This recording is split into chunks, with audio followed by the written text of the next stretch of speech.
추수감사 주일로 지킵니다. 연종의 모든 한 해 동안 수고한 것을 수장하고 난 다음에 창고에 드린다는 뜻입니다. 수장, 창고에 드린다는 뜻이죠. 그리고 난 다음에 하나님께서 주신 은혜 감사하는 마음으로 지키는 절기가 바로 수장절입니다. 한 해 동안에 우리들이 땀 흘려 수고하고 애쓴 모든 것들을 하나님께서 일할 수 있는 힘도 주시고 능력도 주시고 또 곡식들과 열매들이 자랄 수 있도록 햇빛도 주시고 비도 주시고 그렇게 해서 우리가 거둔 모든 것을 감사하는 마음으로 지키는 절기가 바로 이 추수감사 절기라고 할 수가 있겠죠. 육신적으로 하나님께서 주시는 축복이 우리의 인생 가운데 차고 넘치는 것으로 말미암아 우리가 또한 감사함으로 지키는 절기라고 할 수가 있겠습니다. 그러나 오늘은 우리가 읽은 말씀 골로새서 3장의 말씀을 통해서 육신적인 열매는 여러분들이 다 아시니까 좀 더 깊이 한 걸음 더 들어가 보도록 하겠습니다. 우리가 특별히 감사의 조건, 오늘 우리가 설교 제목을 감사의 조건이라고 했는데요.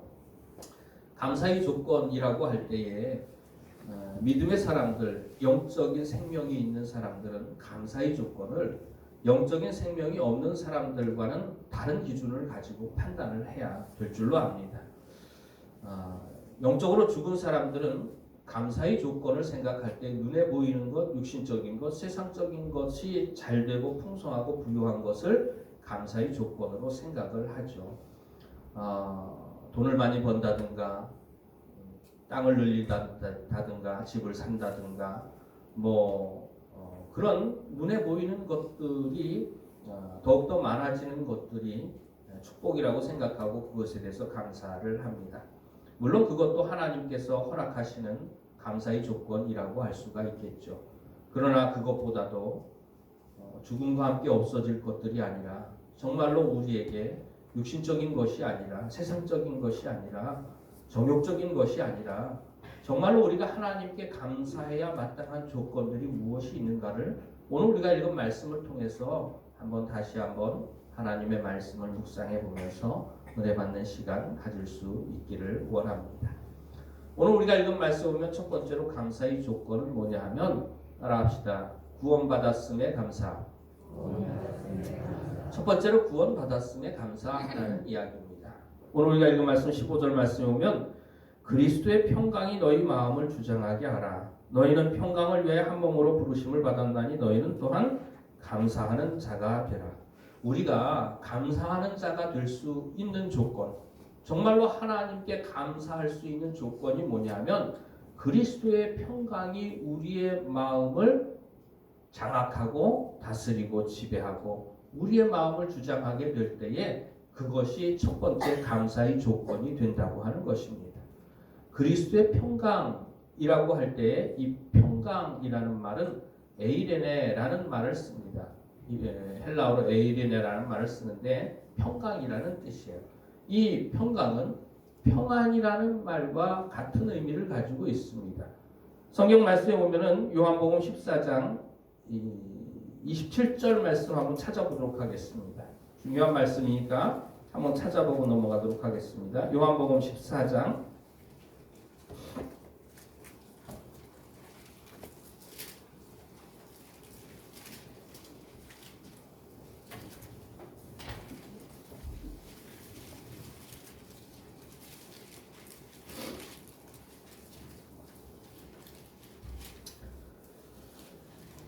요한복음 14장 27절 말씀입니다.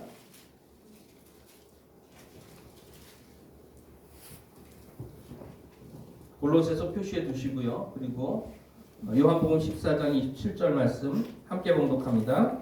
평안을 너희에게 끼치노니 곧 나의 평안을 너희에게 주노라. 내가 너희에게 주는 것은 세상이 주는 것과 같지 아니하니라.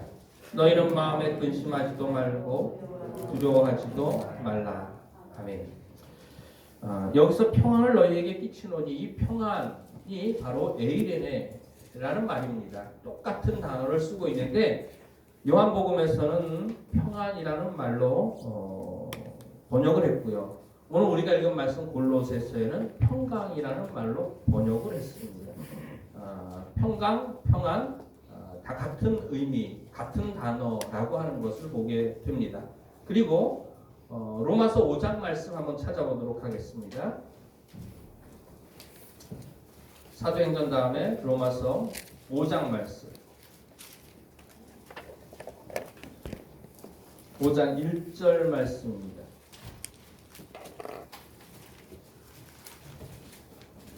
로마서 5장 1절 말씀.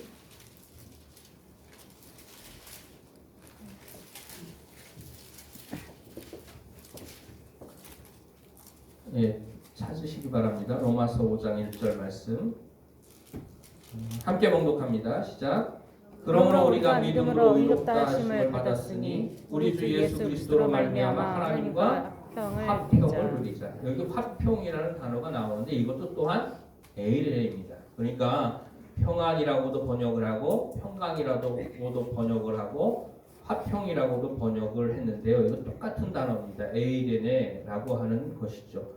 이 평안, 평강, 평화 로마서 5장 1절 말씀 보면 우리 주 예수 그리스도로 말미암아 하나님과 화평을 누리자. 화평을 누리자인데 원래는 누린답니다.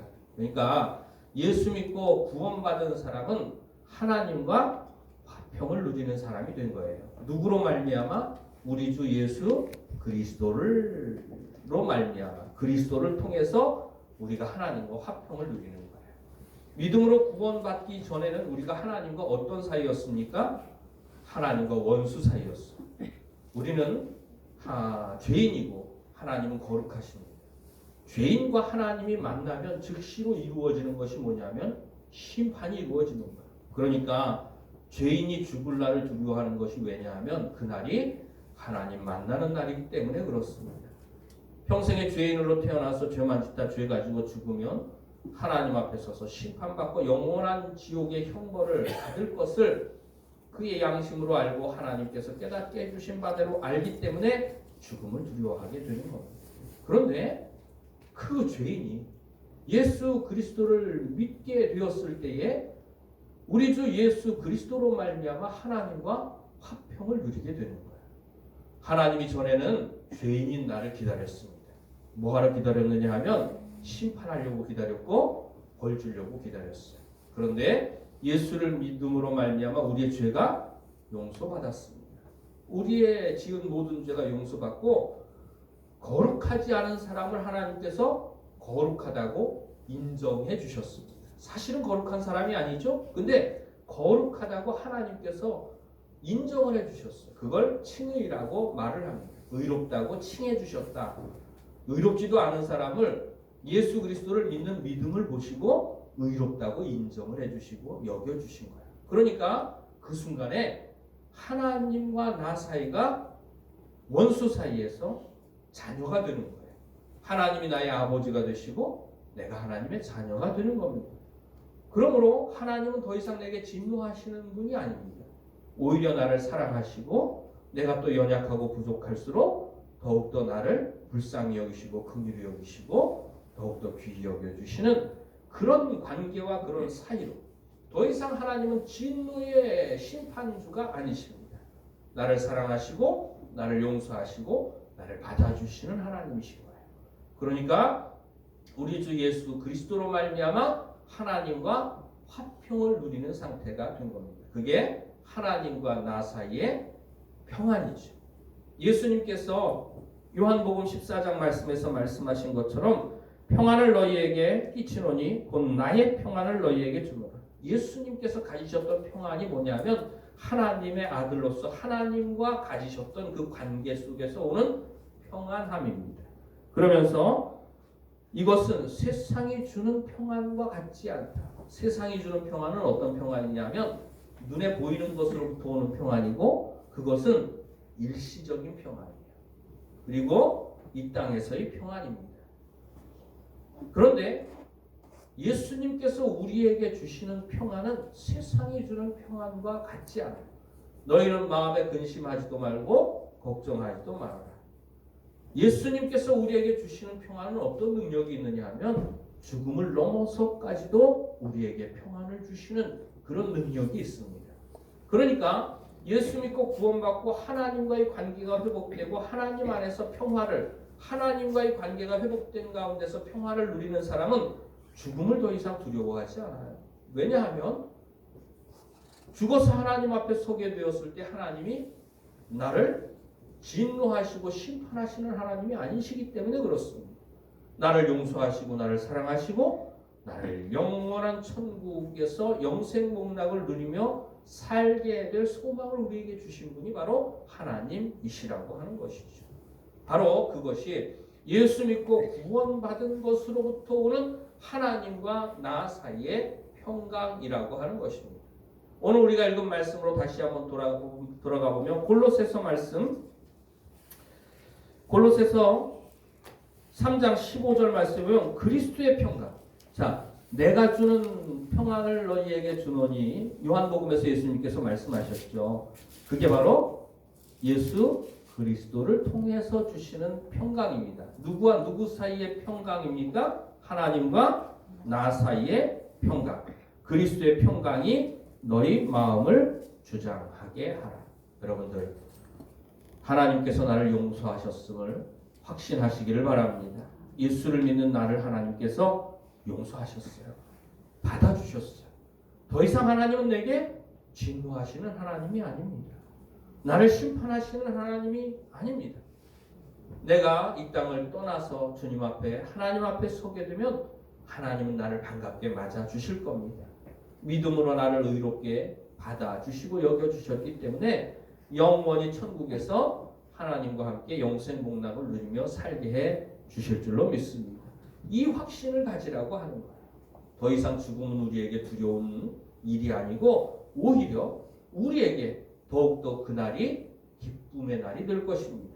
지금까지 우리가 이 땅에서 맛보지 못했던 놀라운 축복을 맛보고 시작하게 되는 날이 이 땅을 떠나는 날이 되는 거예요. 그러니까 사도 바울 같은 경우는 어떤 마음을 가졌느냐 하면 그날이 사모되어지고 기다리기 때문에 믿음으로 구원받고 하나님과의 관계가 회복되었고 죽으면 저 천국에서 영원히 살게 될 것이고 그 천국의 삶은 이 땅의 삶과 비교 불가합니다. 비교할 수 없이 행복한 삶이기 때문에 오히려 그날을 기다렸어요. 하나님이 나를 부르실 날을 사모하며 기다렸어요. 죽음의 날을 사모하며 기다렸어요. 내가 차라리 원하는 바는 이 땅을 떠나 주와 함께 거하는 그것이라. 사도 바울은 이 땅에서 하나님이 주신 기간 동안, 시간 동안 인생을 이 땅에서 살고 하나님이 주신 일들을 감당을 했지만 그러면서 하루하루 살면서도 날마다 사도 바울의 마음속에서 바라고 원했던 것은 뭐냐면 언제 내가 이 땅을 떠나나. 여러분 그런 사람이 여기 있습니까? 언제 죽을까? 언제 이 땅을 떠날까? 겁내는 사람들이 예수 믿는 사람들 가운데 참 많아요. 그런데 예수 믿고 구원받은 사람에게 하나님께서 주시는 확신이 그겁니다. 더 이상 죽음조차도 우리에게 두려움의 대상이 아닙니다. 죽음은 우리를 더 크고 놀라운 행복으로 인도하는 사건이라고 하는 거죠. 그러니까 죽음도 두려워하지 않는 인생에게 세상에 두려워할 것이 무엇이 있겠습니까? 세상 사람들이 가장 두려워하는 것이 무엇입니까? 죽음입니다. 왜냐하면 죽으면 지금까지 내가 귀하고 소중하게 여겼던 것들이 죽음과 함께 사라지게 되는 거예요. 그리고 빈손으로 주님 앞에 서게 되는 겁니다. 믿지 않는 사람들이 죽음을 두려워하는 이유가 뭐냐 하면 죽음 후에 심판이 있다고 하는 것을 분명히 알고 있기 때문에 그렇습니다. 심판받고 영원한 지옥의 형벌이 자기 자신을 기다리고 있다는 사실을 알기 때문에 두려운 거지, 하나님과 화평을 누리게 된 사람, 평강을 누리게 된 사람은 더 이상 죽음조차도 세상에서 두렵지 않는 거예요. 그렇기 때문에 하나님과 나 사이에 우리 주 예수 그리스도로 말미암아 하나님께서 우리에게 주신 평강이 우리의 마음을 주장할 수 있기를 바랍니다. 이 믿음 가운데 굳건하게 설 수 있기를 바랍니다. 이런 하나님과 나 사이를 회복시켜 주시고 믿음으로 구원해 주시고 하나님이 나의 아버지가 되시고 내가 하나님의 자녀가 된 것으로 말미암아 감사해야 된다고 오늘 우리가 읽은 말씀은 우리에게 권면하고 있는 것입니다. 15절 말씀 다시 한번 보도록 하겠습니다. 골로새서 3장 15절 말씀입니다. 그리스도의 평강이 너희 마음을 주장하게 하라. 무슨 뜻인지 이제 분명히 아시겠죠? 하나님과 나 사이에 회복되어진 관계로 말미암아 오는 평강, 죽음조차도 이기는 평강. 너희는 평강을 위해 한 몸으로 부르심을 받았나니 너희는 또한 감사하는 자가 되라. 우리가 진정 감사해야 되는 조건이 뭐냐 하면 하나님이 나를 받아주신 거야. 하나님과의 관계가 회복된 거야. 평생에 그것에 대해서 감사할 수 있기를 주의 이름으로 축원을 드립니다. 두 번째 16절 말씀 보면 그리스도의 말씀이 너희 속에 풍성히 거하여 모든 지혜로 피차 가르치며 권면하고 시와 찬송과 신령한 노래를 부르며 감사하는 마음으로 하나님을 찬양하고 라고 되어 있죠. 자, 하나님께서 깨닫게 해주시는 은혜에 감사할 수 있기를 바랍니다. 따라합시다. 깨닫게 해주시는 은혜에 감사. 깨닫게 해주시는 은혜에 감사. 첫 번째가 구원받은 은혜에 감사. 두 번째가 깨닫게 해주시는 은혜에 감사. 구원받고도 하나님의 뜻을 잘 모르고 살아가는 사람들이 많습니다. 그러나 하나님께서 무엇을 기뻐하시는지 원하시는지 우리가 깨달아 알게 되는 것이 감사의 조건이 되어야 할 줄로 믿습니다. 성경에 보면 솔로몬이라고 하는 왕이 나오죠. 다윗의 아들이고 다윗의 뒤를 이어서 이스라엘의 세 번째 왕이었죠. 그런데 이 솔로몬이 왕이 되고 난 다음에 그 당시에는 성전이 없었기 때문에 기브온의 산당에 올라가서 하나님 앞에 1,000번제를 드렸습니다. 1,000마리의 짐승을 잡아서 하나님 앞에 제사를 드렸다는 의미인 것입니다.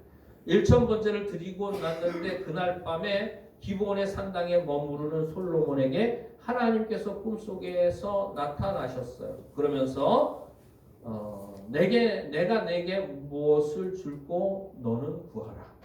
하나님이 내게 이런 음성을 들려주시면 참 좋을 것 같은 생각이 들어요. 내가 내게 무엇을 줄고 너는 구하라.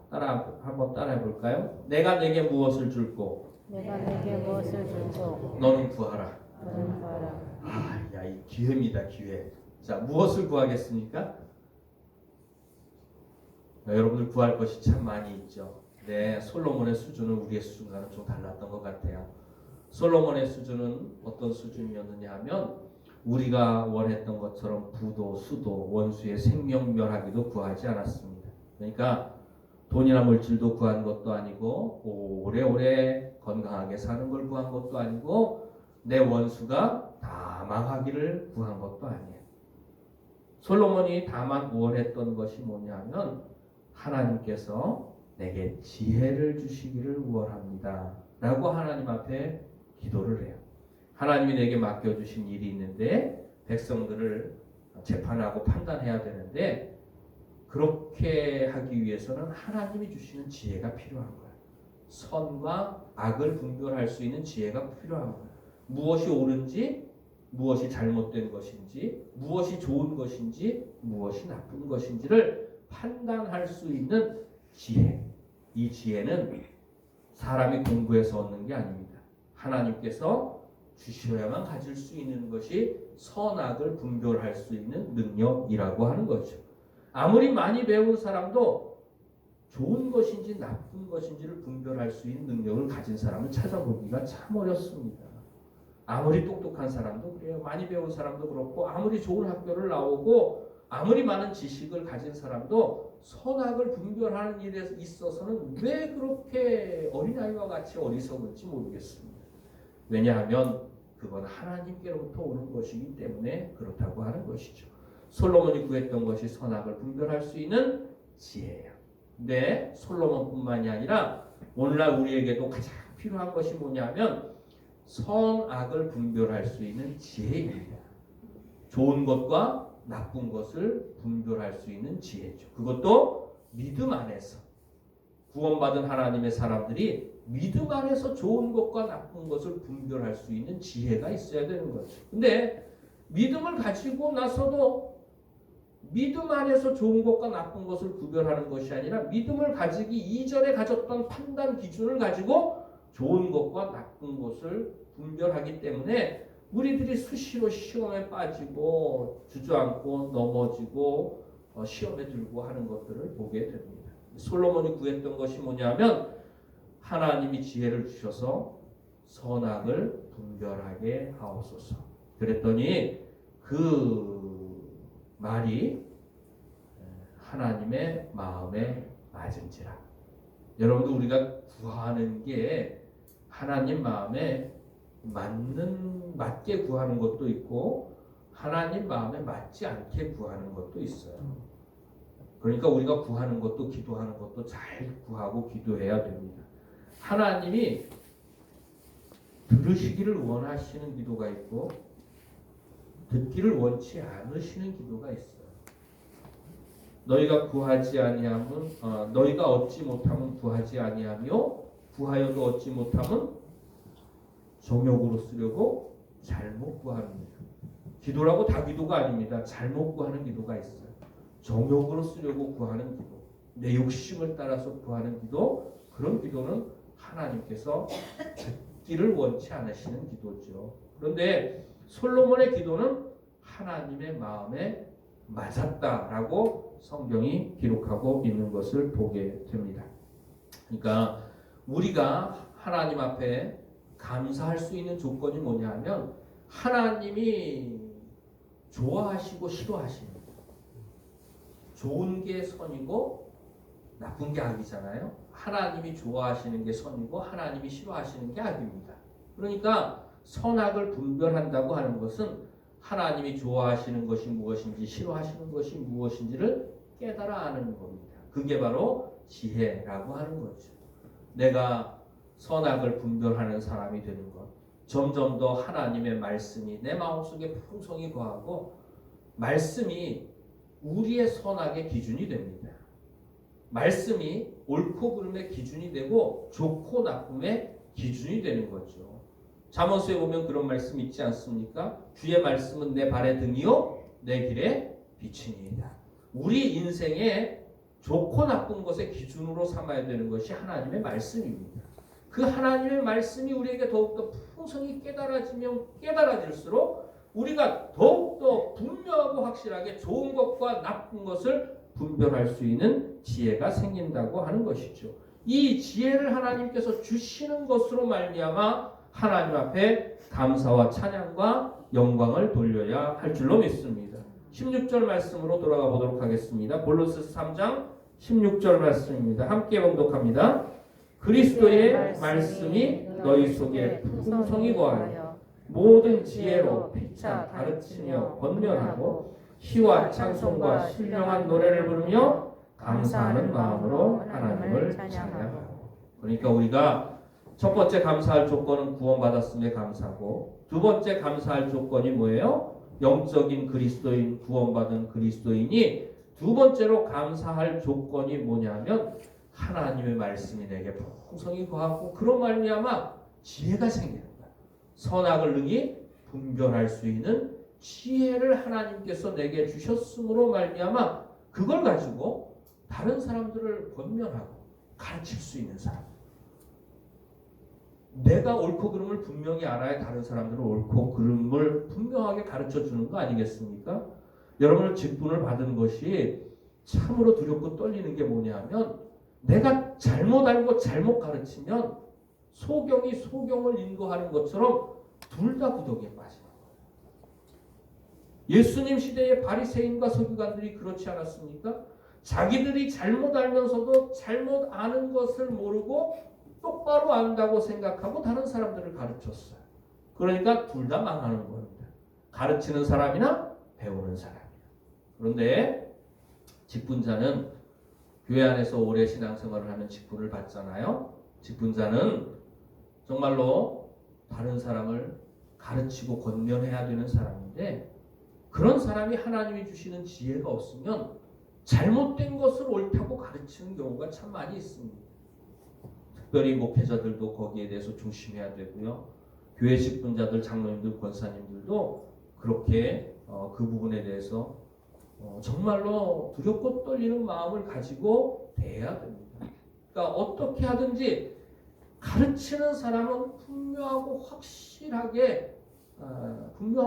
기준을 가지고 그리고 다른 사람들을 정확하게 가르쳐야죠.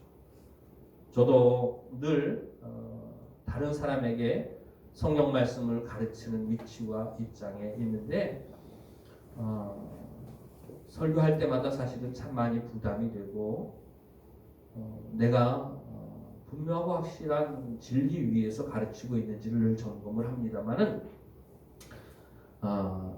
누구든지 다른 사람을 가르치는 입장, 가르치고 권면하는 위치에 서 있는 사람은 무엇보다도 하나님이 주시는 지혜가 필요합니다. 그러니까 하나님이 주시는 지혜를 구할 수 있기를 바랍니다. 선악을 분별할 수 있어야 돼요. 그리고 옳고 그름을 분별할 수 있어야 돼요. 그것도 말씀을 기준으로 해서. 웨슬리는 영적으로 문제가 있을 때에 그런 방법을 썼었어요. 조심스러운 방법이기는 한데 영적으로 분별이 잘 안 될 때는 성경 말씀에서 해답을 찾았어요. 그걸 성경 펴는 기도라고 합니다. 따라해 봅시다. 성경 펴는 기도. 성경 펴는 기도인데 기도는 하나님의 도우심을 구할 때 우리가 기도를 하잖아요. 근데 성경을 펴는 것으로 기도를 합니다. 네, 성경 펴는 기도를 잘못 사용하는 경우들도 있어요. 땅 사놓고 땅값이 오르겠습니까? 떨어지겠습니까? 이런 거 가지고 성경 펴가지고 기도하는 거 아닙니다. 그런 거 가지고 기도하는 거 아니고 웨슬리가 성경 펴는 기도를 할 때는 영적으로 곤고하고 영적으로 분별이 잘 안 될 때 성경을 폈어요. 기도하고 진실된 마음으로 하나님께서 앞길을 보지 못하고 어두운 영적인 눈을 가지고 있는 나에게 어떤 길로 걸어가야 될지, 어떤 결정을 해야 될지, 하나님이 무엇을 기뻐하시는지, 하나님의 계획은 무엇인지를 알고자 할 때에 진실된 마음으로 간절한 마음으로 기도하고 성경을 펴고 성경의 내용을 읽어내려가면서 거기에서 해답을 영적인 문제에 대한 해답을 찾았던 걸 보게 돼요. 이걸 잘못 사용하면 안 됩니다. 그냥 호기심으로 사용하고 그냥 자기 이익을 위해서 사용해서는 절대로 안 돼요. 어떤 사람이 뭣도 모르고 성경 펴는 기도를 했다가 성경을 폈는데 뭐가 나왔느냐 하면 예수님을 판 가룟 유다가 은삼십에 예수를 팔고 그리고 난 다음에 목매달아 죽으니라 이 내용이 나왔대요. 그래서 깜짝 놀래가지고 이거 어떻게 해야 되냐 이러고 2번 펴면 안 되는데 다시 펴봤대요. 다시 펴봤는데 무슨 내용이 나왔느냐 하면 예수님께서 마지막 최후의 만찬 자리에서 가룟 유다에게 떡을 초에다 찍어서 주면서 그러면서 가서 내 할 일을 하라, 속히 하라, 이런 내용이 있습니다. 그게 뭐냐 하면 내가 나를 팔기로 결심을 했지 속히 가서 내 할 일을 해, 이런 내용입니다. 그랬더니 속히 가서 내 할 일을 하라, 목매어 죽는 일을 속히 하라는 얘기 아닙니까? 연결시켜서 생각을 해보면, 그러니까 호기심으로 해서는 안 되는 건데, 제가 말씀드리고 싶은 건 뭐냐 하면 말씀이 우리 인생의 기준이 되어야 된다는 거예요.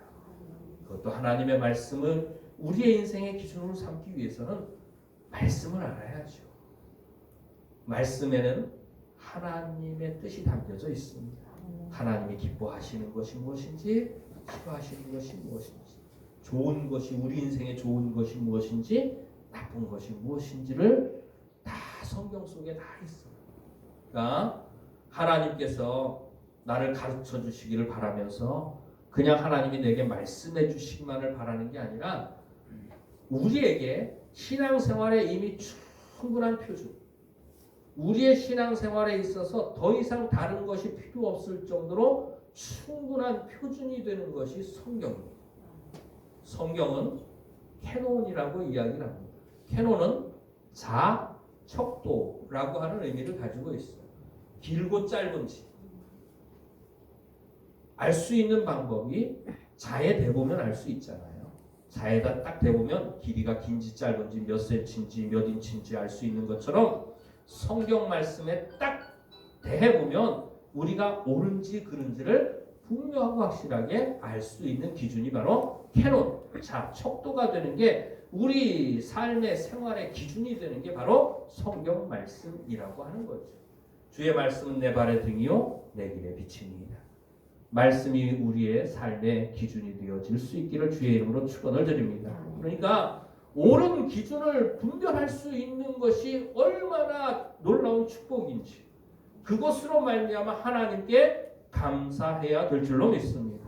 그러니까 감사의 조건이 두 번째가 하나님의 말씀이 내 속에 풍성히 거하고 말씀이 주시는 지혜가 내 안에 풍성해서 선악을 진위를 참과 거짓을 좋은 것과 나쁜 것을 분명하고 확실하게 분별할 수 있을 뿐더러 그것을 다른 사람들에게 가르치고 권면할 수 있는 사람으로 하나님이 나를 세워주셨을 때에 그것이 우리에게 감사의 조건이 되는 줄로 믿습니다.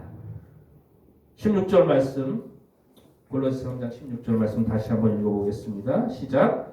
그리스도의 말씀이 너희 속에 풍성히 거하여 모든 지혜로 피차 가르치며 권면하고 시와 찬송과 신령한 노래를 부르며 감사하는 마음으로 하나님을 찬양하고. 자, 세 번째입니다. 17절 말씀 읽어보겠습니다. 시작. 또 무엇을 하든지 말에나 일에나 다 주 예수의 이름으로 하고 그를 힘입어 하나님 아버지께 감사하라. 하나님이 주시는 지혜를 가지고 선악을 분별하는 것 참으로 감사할 조건이죠. 근데 그거에 비교할 수 없이 더 큰 감사의 조건이 있습니다. 그게 뭐냐면 하나님의 말씀이 나의 언행 심사에 있어서 삶이 되어지는 거예요. 생활이 되어지는 거예요. 내가 하나님이 주신 지혜로 깨닫게 된 옳고 그름과 선악이 내 삶에 나타나게 되는 겁니다. 바로 17절 말씀 그것을 말하고 있어요. 무엇을 하든지 우리의 행실을 이야기하는 겁니다. 말에나 일에나 우리의 말과 우리의 행실에 그런 하나님의 말씀에서 우리가 깨달은 기준대로 우리가 사는 은혜 바로 그것으로 말미암아 말씀대로 내가 사라지는 것에 대해서 하나님 앞에 감사의 조건이 되어진다고 하는 것입니다. 바로 그것이 세 번째 감사의 조건이죠.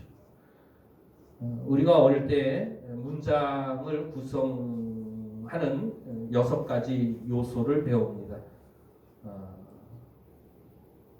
육하원칙이라고 배웠죠. 육하원칙 여러분들 혹시 기억나세요? 육하원칙 언제 누가 언제 어디서 무엇을 어떻게 왜 어우 초등학교도 공부들 다 잘하신 것 같아요. 근데 성경도 더 공부하시기 바랍니다. 언제 어디서 누가 무엇을 어떻게 왜 이것이 육하원칙이죠. OWH 영어로는 그런데 육하원칙입니다. 육하원칙에 의해서 우리의 신앙생활을 한번 표현해보면 그렇습니다. 내가 내가 언제 어디서 무엇을 하든지 어떻게 우리 주 예수 그리스도의 인도하심을 따라 말씀 따라 성령의 인도하심 따라 살아야 됩니다. 왜? 하나님의 영광을 위하여. 우리 인생이 사는 목적이 뭡니까? 예수 믿고 구원받고 이 땅에서 우리 인생이 사는 목적이 뭐냐 하면 나를 구원하신 하나님의 이름을 높이는 겁니다. 그걸 위해서 인생 사는 거예요. 인생 별거 없어요. 예수 믿지 않는 사람들이 인생 사는 건 뭐냐면 나의 영광을 위해서 삽니다. 내가 높아지고 내가 존경받고 내가 인정받고 내가 칭찬받고 내가 부러움의 대상이 되고 나를 높이고 나를 드러내고 그런 목적을 가지고 사는 사람들이 불신자들이에요. 그런데 예수 믿고 구원받은 사람이 사는 인생의 목적은 뭐냐 하면 하나님을 위하여입니다. 하나님의 영광을 위하여입니다.